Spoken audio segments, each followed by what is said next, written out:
Welcome back to cell study. आज के इस वीडियो में हम बात करेंगे विद्युत द्विध्रुव के कारण विद्युत विभव निकालना। ठीक है, इसके जो पहले वाला चैप्टर था उसमें हम लोगों ने विद्युत द्विध्रुव के कारण विद्युत क्षेत्र की तीव्रता निकाली थी। ठीक है, तो ये जो विभव है ये तीव्रता के कंपैरिजन में बहुत ही आसान होता है निकालना।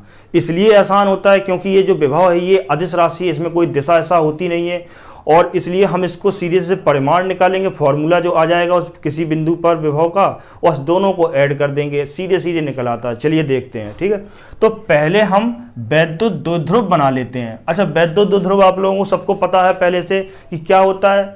समान परिमाण के दो आवेश परंतु विपरीत प्रकृति के हों, ठीक है, एक दूसरे से अल्प दूरी पर रखे हुए होते हैं, तो इस प्रकार बना निकाय हमारा विद्युत द्विध्रुव कहलाता है। तो ये हमने यहाँ पे दो आवेश बना दिए, ये इस पे प्लस क्यू है और इस पे हमारा माइनस क्यू है। ये हमारा बन क्या गया, ये हमारा बन गया है विद्युत द्विध्रुव।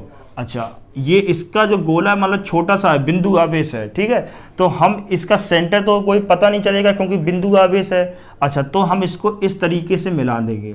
इस तरीके से जब मिला दिया, हालांकि इसका अंडरस्टूड क्या है कि ये जो है सेंटर टू सेंटर मिलाया जाता है, सेंटर टू सेंटर। अच्छा, अब देखो इसकी अल्प दूरी हम कितनी लेते थे विद्युत द्विध्रुव में। विद्युत द्विध्रुव में अल्प दूरी हम जो लेते थे वो 2L लेते थे। अच्छा, 2L, इसका ये सेंटर पॉइंट ये O बना लें हम। ठीक है, तो हम L को दो भागों में डिवाइड कर देंगे। L ये हो जाएगा, L ये हो जाएगा। L दूरी इतनी, L दूरी इतनी, आधी आधी डिवाइड कर दी हमने। ठीक है, अब होता क्या है, इस विद्युत द्विध्रुव के कारण हमें वैद्युत विभव निकालना है। तो वैद्युत विभव हम कहाँ निकालेंगे? वैद्युत विभव हम क्या किसी भी बिंदु पर निकालेंगे ना, जो आज इसके चारों तरफ जो बिंदु हैं, कई सारे बिंदु P कोई मान लेते हैं, उस पर हमें वैद्युत विभव निकालना होता। तो हम इन बिंदुओं को, बहुत सारे बिंदुओं को तीन भागों में डिवाइड कर लेते हैं। ठीक है, तो पहला जो भाग बन जाता है वो बन जाता है अक्षीय स्थिति, और जो दूसरा बनता है वो बन जाता है निरक्षीय स्थिति, और तीसरा जो होता है वो बन जाता है व्यापक बिंदु यानी कि जर्नल पॉइंट। ठीक है, तो इस तरीके से हमने तीन भागों में डिवाइड किया। तो अब हम ये समझ लेंगे कि अक्षीय स्थिति में कौन से बिंदु आते हैं, निरक्षीय स्थिति में कौन से बिंदु आएंगे और व्यापक बिंदु पर कौन से बिंदु आएंगे। ठीक है, पहले इसको थोड़ा सा कॉन्सेप्ट को क्लियर कर लो। ये हमारा क्या है, वैद्युत द्विध्रुव है, इसकी ये अक्ष है। तो ये इसके अक्ष पर उपस्थित बिंदु, यानी कि यहाँ पर कोई बिंदु हो, यहाँ पर हो, इसकी अक्ष पर हो उपस्थित बिंदु, यहाँ पर हो या यहाँ पर हो, जब इस तरीके से इसकी अक्ष पर बिंदु उपस्थित होते हैं तो ये अक्षीय स्थिति कहलाती है। और निरक्षीय स्थिति क्या होती है, जो इसकी निरक्ष पर यानी कि अक्ष के लंबार्धक हो। लंबार्धक का मतलब पहले बता चुके हैं सब कुछ।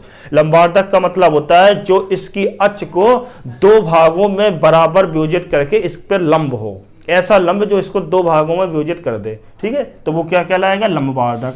तो लंबवार्धक पर स्थित जो बिंदु होते हैं यानी कि यहाँ यहाँ यहाँ यहाँ जो बिंदु होंगे वो निरक्षीय स्थिति कहलाएंगे। अच्छा, अब व्यापक बिंदु क्या है? व्यापक बिंदु होते हैं इन दो को छोड़ के जहाँ पर भी हो, यहाँ पर हो बिंदु या यहाँ हो, यहाँ हो, यहाँ हो, अक्षीय और निरक्षीय को छोड़कर जहाँ पर भी बिंदु होंगे वो सभी व्यापक बिंदुओं में आएंगे।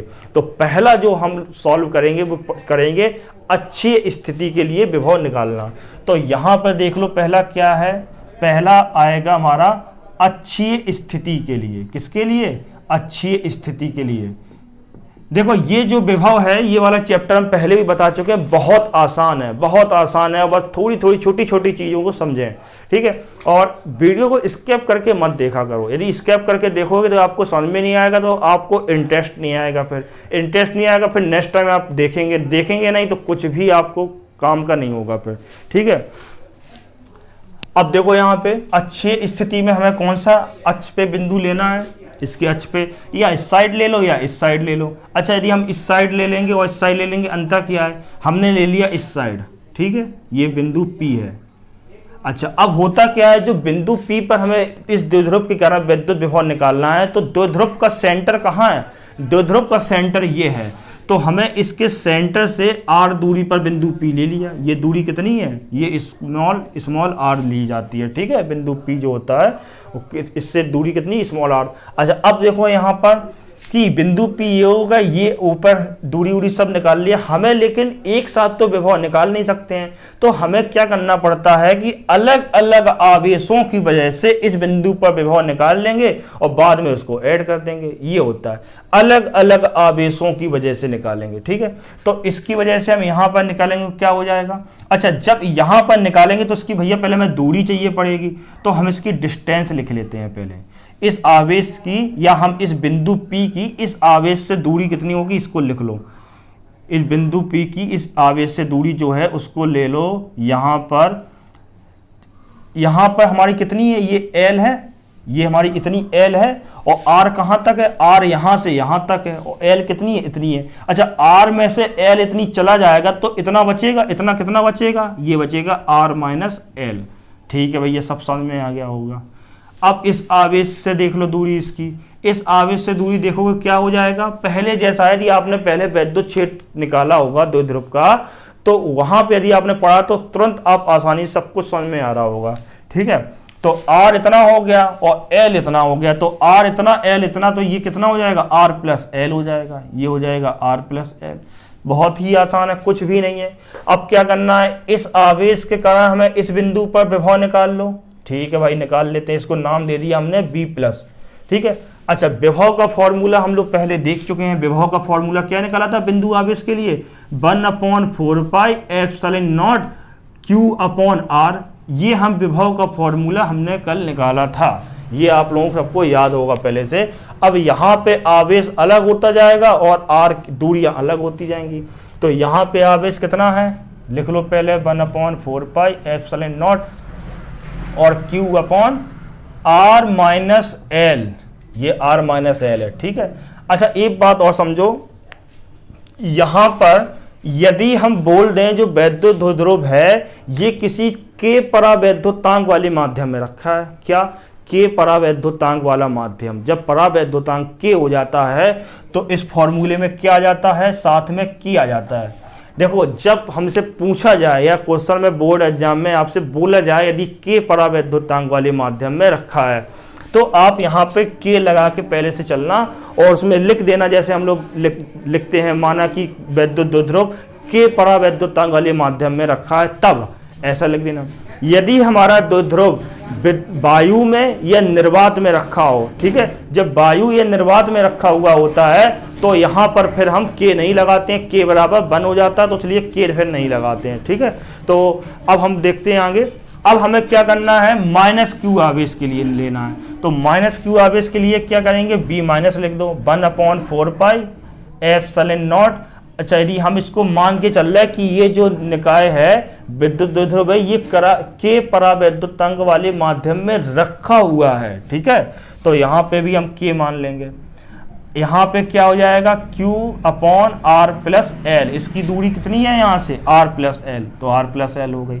अच्छा, अब समझो, यहाँ पे जब भी अदिश राशि की बात हो रही हो, किसकी, अदिश राशि की, और मेनली ये बात है जो ये फिजिक्स फर्स्ट पेपर चल रहा है यानी कि इलेक्ट्रोमैग्नेटिज्म चलेगा, तो वहाँ के लिए स्पेशली ये बात है, जब अदिश राशि हो तो यहाँ पर हम आवेश के लिए जो साइन लगाएंगे, यदि प्लस है तो प्लस लगाएंगे और माइनस है तो माइनस लगाएंगे, ठीक है।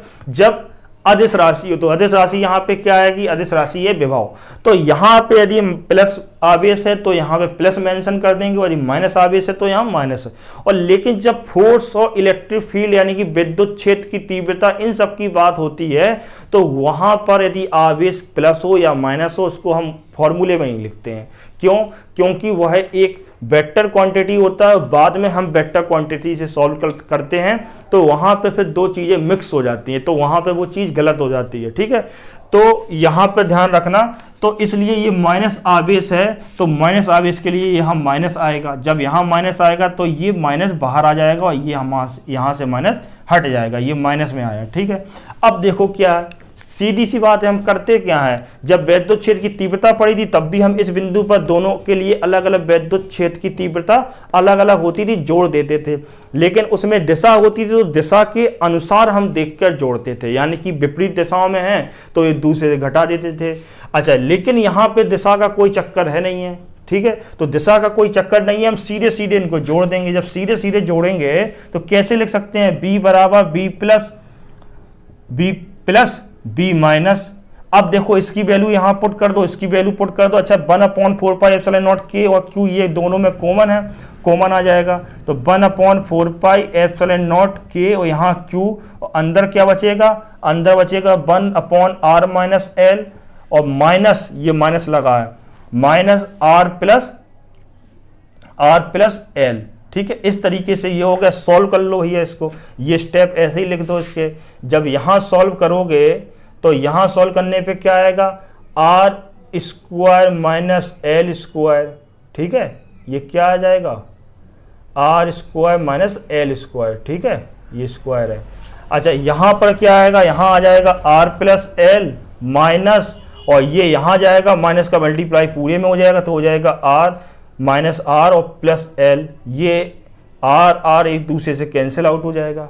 ठीक है, तो यहाँ पर क्या बचेगा, बनेगा पूरा फॉर्मूला बने जाएगा b बराबर 1/4πε0 k और q ये वाला q। ठीक है, और l कितना, l 2l, और upon r square plus minus l square, ये बनेगा। ठीक है, अच्छा यदि हम यहाँ बोल दें, यहाँ पे 2ql क्या होता है, 2ql होता है विद्युत द्विध्रुव आघूर्ण।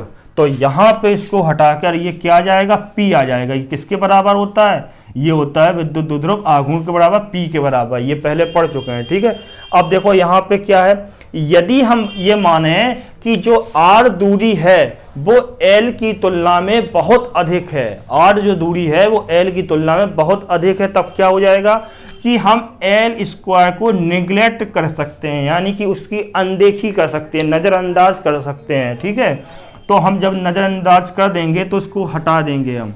जब हटा दिया तो हमारा फॉर्मूला क्या बन जाएगा, b बराबर 1/4πε0 p/r स्क्वायर। ये अच्छी स्थिति के लिए आ गया। ठीक है, अब देखो क्या करना है, अब निरक्षीय स्थिति के लिए देखना है।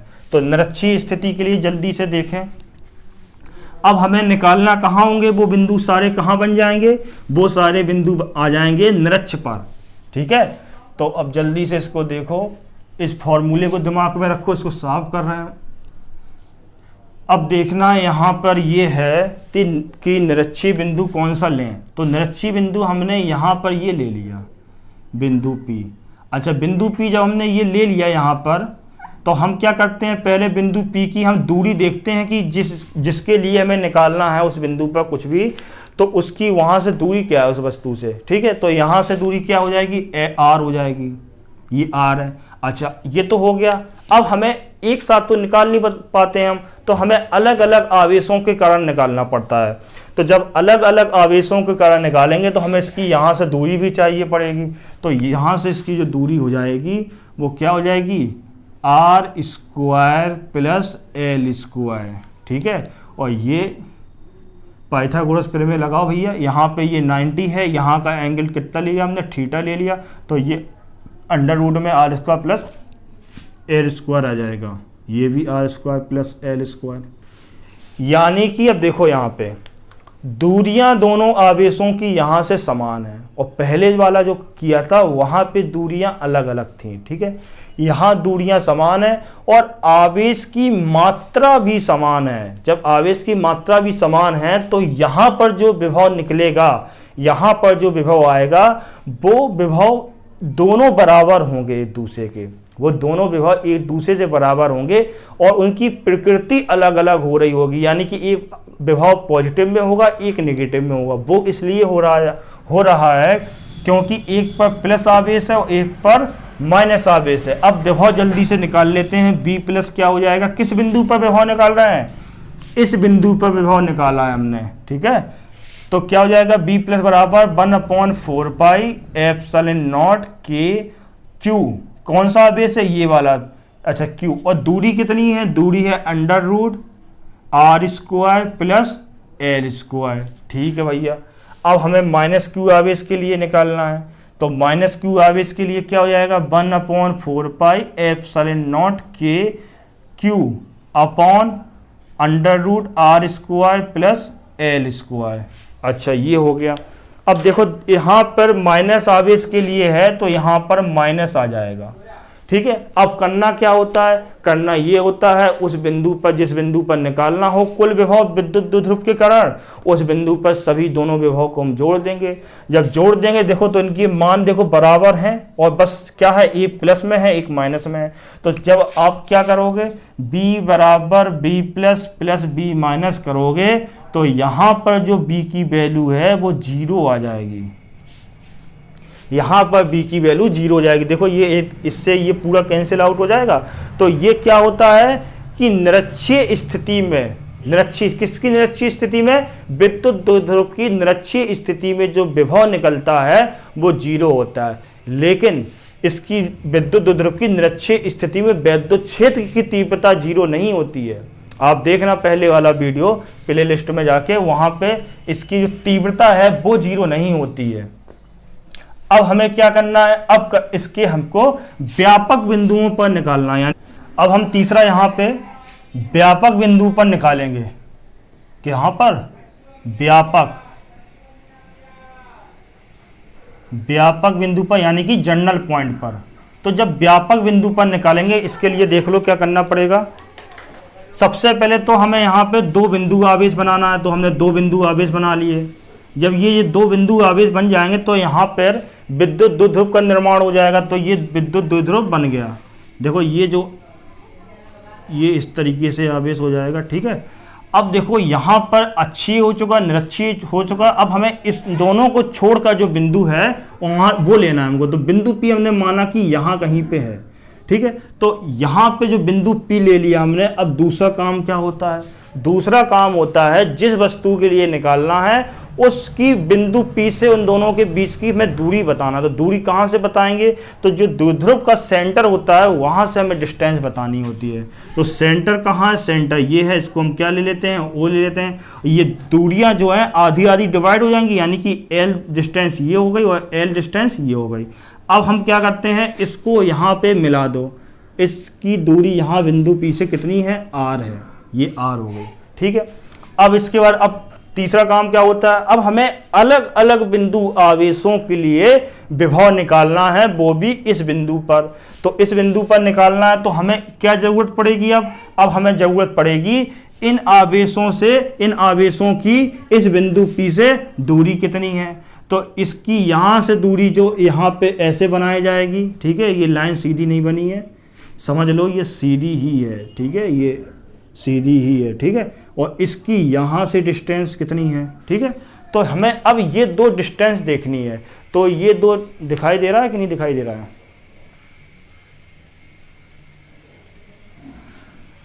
उम्मीद है दिखाई दे रहा होगा। अब देखो यहाँ पर क्या है, इनके नाम दे देते हैं, A और इसका नाम है B, ठीक है। अब देखो क्या होता है, जब ए बी है और यहाँ पे O बिंदु है, अब हमें निकालना क्या है, यहाँ से इसकी दूरी निकालना है। तो दूरी निकालने के पहले इसको समझ लो।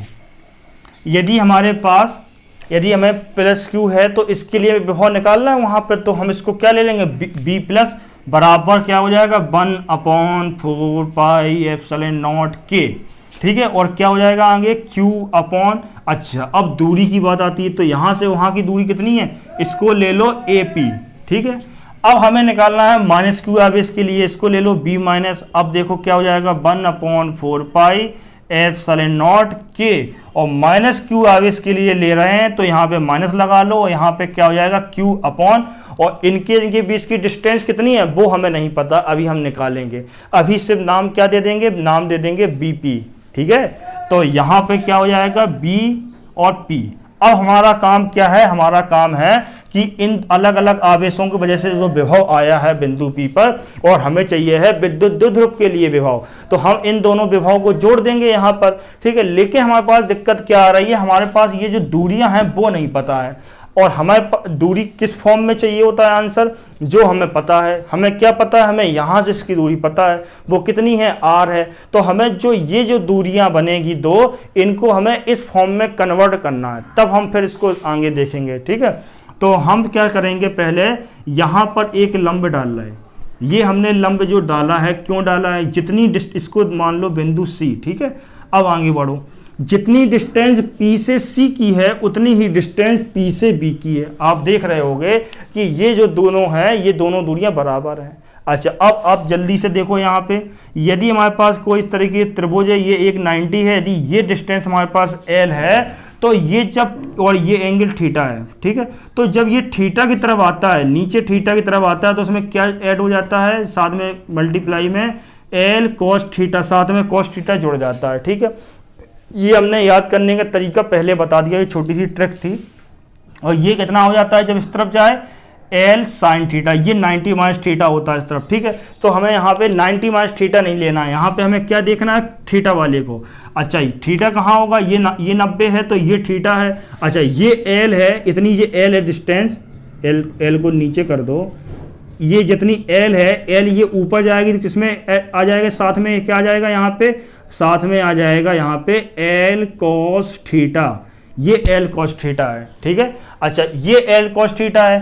अब आगे देखो, तो हम क्या बोल सकते हैं, इतनी दूरी OP माइनस इतना L minus L cos theta, minus कर देंगे तो कैसे लिख सकते हैं, OP बराबर क्या हो जाएगा, OP बराबर हो जाएगा कितना, OR, R माइनस, अच्छा ये किसके, ये OP नहीं, ये होगा PB, क्या PB, या हम इसको CP भी बोल सकते हैं, PB बोल दो या CP बोल दो, क्योंकि ये दोनों एक दूसरे के बराबर है। तो यहाँ पे PB बोल दे रहे हैं, तो PB बराबर हो जाएगा यहाँ पे R और माइनस ये इतना माइनस कर दो L cos थीटा, ये हमारा PB का वैल्यू आ गई।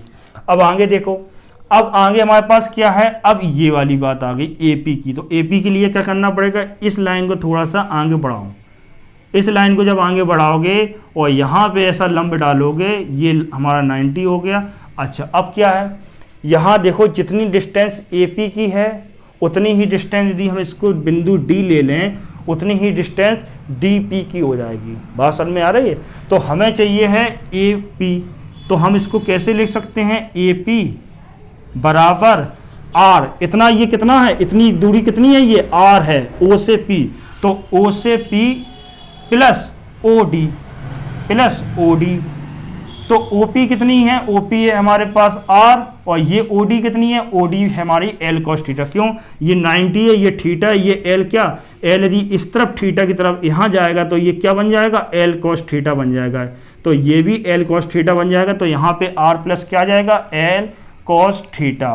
तो इस तरह से हमारे पास AP और PB की वैल्यू आ गई। अच्छा, यहाँ पे आपने BP माना है तो यहाँ पे आप BP ले लो भैया, PB ले लो या BP ले लो, बात एक ही है। तो ठीक है, तो यहाँ पे अब इनकी वैल्यू हम पुट कर देंगे तो हो जाएगा B प्लस बराबर 1/4 पाई एप्सिलॉन K।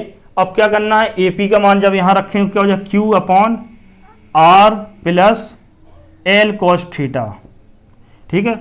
और यहाँ आएगा B minus 1/4 pi epsilon K Q/R minus L cos theta, ठीक है, L cos थीटा। अब देखो यहाँ पे R minus L cos theta है, इसलिए हमने यहाँ लिया है। अच्छा, ये क्या है, B माइनस है, ये माइनस लगा दो यहाँ पे। अच्छा, जब आप इसको थोड़ा सा सॉल्व करोगे तब क्या होगा, देखो आगे इसको रब कर देते हैं, इसका काम खत्म। अब यहाँ पे क्या है, इन दोनों को एडिशन हो जाएगा, कहाँ पर, बिंदु P पर जब ऐड कर देंगे तो हमें पूरे द्विध्रुव के कारण वैद्युत विभव मिल जाएगा। तो यहाँ पे क्या कर दिया जाएगा, दोनों को ऐड करेंगे तो ये दोनों 1/4 पाई एप्सिलॉन K और Q ये कॉमन है, तो ये कॉमन ले लो यहाँ पे, तो हो जाएगा 4 पाई एप्सिलॉन K। अच्छा, आगे क्या हो जाएगा, ये प्लस वाले को पहले लिख लो, तो Q भी ले लो कॉमन, तो यहाँ पे Q भी कॉमन लिया तो ये Q आ गया, तो यहाँ पे आएगा 1/R plus L cos theta, ठीक है, minus 1/R minus L cos theta, ठीक है। तो ये इस तरीके से हो गया, दिखाई दे रहा होगा, हाँ ये हो गया। अब देखो यहाँ पे क्या है, जब इसको हम सॉल्व करेंगे तो यहाँ पे सॉल्व करने पे जो वैल्यू आएगी वो देख लो, b बराबर 1/4πε0 k है। अच्छा, जब इन दोनों को सॉल्व करेंगे a प्लस बी, और ये दूसरे ब्रैकेट में क्या बनेगा a माइनस बी, एलसीएम लेने पर, ठीक है। तो अपॉन में यहाँ पे क्या आ जाएगा, यहाँ पे आ जाएगा 1/4πε0 k, और यहाँ पे हो जाएगा q भी है साथ में। अच्छा, एक बात देखो, ये इनका स्क्वायर हो जाएगा और फिर इसके बाद जब एलसीएम लोगे तो ये वाला यहाँ आ जाएगा और ये वाला यहाँ आ जाएगा, इस तरीके से हो जाएगा। तो फिर कैसे लिख सकते हो, r minus L cos theta minus, फिर माइनस लगा के फिर इसको लिखोगे तो यहाँ क्या हो जाएगा, r minus L cos theta, ये हो जाएगा, ठीक है। अच्छा, अपॉन में क्या आएगा, अपॉन में आ जाएगा R square minus L square और कॉस स्क्वायर थीटा, ठीक है। अब देखो यहाँ पे हम हालांकि पूरा फाइनल रिजल्ट लिख देते, यहाँ पे समझने वाली बात क्या है कि आर से आर तो कैंसिल हो जाएगा, आर से आर कैंसिल हो जाएगा। अच्छा, अब एल कॉस थीटा ये माइनस में, ये माइनस में, तो ये जो दोनों ऐड होंगे तो ये कैसे बन जाएंगे, ये बन जाएगा -2l कॉस थीटा। अब देखो, हो सकता है आपकी बुक में जो आए फाइनल रिजल्ट वहां पर प्लस में आ रहा होगा, ठीक है, वहां पर प्लस में आ रहा होगा यदि, तो आप वहां पे देखना कि वहां पर इस जगह पे प्लस आवेश लिया गया होगा और यहां पर माइनस आवेश लिया गया होगा, ठीक है। तो हमने ये इस तरीके से किया, तो आप उस तरफ से करना, यानी कि यहाँ माइनस ले लो, वहाँ प्लस ले लो, फिर सॉल्व करो, तो यहाँ पे जो फाइनल रिजल्ट है वो प्लस में आ जाएगा। अच्छा, अब देखो यहाँ पे यदि इसको इसके कंपैरिजन कराएं तो L square cos square theta की जो वैल्यू है वो आर स्क्वायर के कंपेयर में बहुत कम है, एकदम नगण्य है। तो हम क्या करेंगे, हम इसको नज़रअंदाज कर देंगे। तो भैया इसको हमने हटा दिया, ये जब हम इसको हटा देंगे तो ये अब इस तरीके से लिखेंगे। अच्छा, और हम जानते हैं 2ql किसके बराबर होता है, द्विध्रुव आघूर्ण के बराबर होता है।